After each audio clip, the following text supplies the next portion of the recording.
Hello everyone, আসসালামু আলাইকুম। আমি আজকে রান্না করছি চিকেন বিরিয়ানি। তো দেখুন, এখানে চালগুলো ধুয়ে নিয়েছি, ওদিকে গাজর আর আলু কেটে নিয়েছি, এদিকে মাংসগুলো কেটে পরিষ্কার করে নিয়েছি।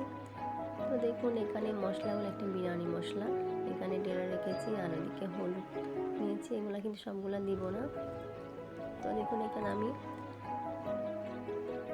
কেটে রাখা আলু গাজরগুলো একটু ফ্রাই প্যানে ভেজে নিচ্ছি। দেখুন, এখানে হালকা লবণ দিয়ে দিব, হলুদ দিয়ে দিব। আমি যেহেতু আগে দিই নাই, সেহেতু আমি এখানে প্যানের মধ্যে দিয়ে নিয়েছি। তো আপনারা আগে দিয়ে নেবেন। তো এবার আমি নেড়ে চেড়ে দিচ্ছি। দেখুন, এগুলো একটু ভাজা ভাজা করে নিব। একটু ভাজলে কিন্তু ভালো লাগে আর কি খেতে, না ভাজলে কোনো সমস্যা নাই, যেটা যার যার পছন্দ মতো।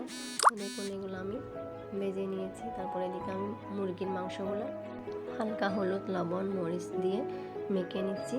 তো দেখুন, এখানে আমি আবারও প্যানের মধ্যে মুরগির মাংসগুলোকে একটু একটু করে ভেজে নিব। তো দেখুন, এগুলো আমি বেশি ভাজবো না, হালকা করে ভেজে নিব।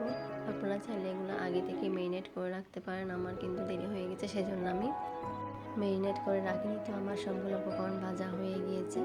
তো দেখুন, এদিকে পেঁয়াজও কেটে রেখেছি, এদিকে টমেটো কেটে নেওয়া হয়ে গেছে। তো এখানে আরেকটা পাতিলের মধ্যে আমি তেল দিয়ে নিয়েছি। এবার আমি পেঁয়াজগুলো দিয়ে নিব। পেঁয়াজগুলো হালকা ভাজা ভাজা করে ফেলবো।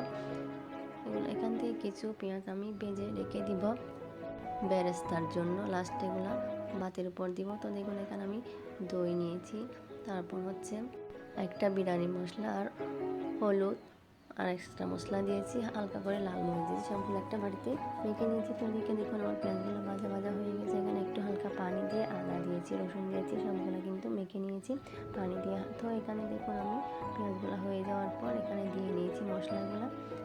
এবার দেখুন, আমার মশলাগুলো কষানো হয়ে যাচ্ছে। কষানোর পর আমি ভেজে রাখা মুরগির মাংস আর আলু গাজর সবগুলো দিয়ে নিয়েছি। তো দেখুন, এখানে হালকা পানি দিয়ে নিয়েছি।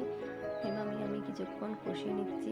কষানোর সুবিধার্থে একটু করে পানি দিয়ে নেবেন। তো দেখুন, মাংসগুলো প্রায় হয়ে যাচ্ছে আস্তে আস্তে। এরকম কষাতে কষাতে আমি কিন্তু পানি বেশি দিব না, কারণ এগুলো ভাতের মধ্যে আবার এক্সট্রা পানি দেওয়া হবে। তো দেখুন, এখানে যতক্ষণ না সিদ্ধ হয় ততক্ষণ পর্যন্ত আমি ছোটো জাল দিয়ে ছোটো আছে রান্না করে ফেলবো। তো দেখুন, এবার ডেকে দিলাম, আবার ঢাকনা তুলে দেখলাম। দেখুন, অনেকগুলো পানি বের হয়ে গেছে। এখানে কাঁচামরিচ দিয়ে নিয়েছি। তো আমি তাড়াতাড়ি হওয়ার জন্য আমি চালগুলো আগে ধুয়ে নিয়েছি। তো আমি এখানে ভাতের উপরেই আজকে চালগুলো দিয়ে নিচ্ছি। আপনারা চাইলে এক্সট্রা করেও তেলে দিতে পারেন। আমি কিন্তু আজকে তেলে দিব না, মাংসের উপর দিয়ে নিচ্ছি। তো দেখুন, এগুলো মিক্স করার পর আমি গরম পানি, সিদ্ধ করা পানিগুলো দিয়ে নিয়েছি। তো দেখুন, এবার ভালো করে নেড়ে চেড়ে দিলাম, ঢেকে দিলাম। এই যে দেখুন, সিদ্ধ হতে শুরু করে